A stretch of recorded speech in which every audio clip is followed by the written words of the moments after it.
We do not have an objection from Hatheru Road Association. We do not have an objection from the residents. So this is like a dead end.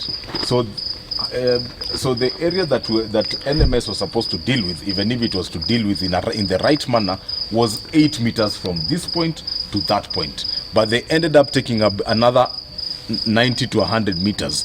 Why were they going into private property? So that is actually what we are trying to say, that stressing the point that this is impunity and destruction of private property. We will obviously seek. We are law-abiding citizens, and we will seek redress in the justice system, and we hope that we can get restitution, and we can get compensation and have this matter settled properly through our legal systems. Thank you.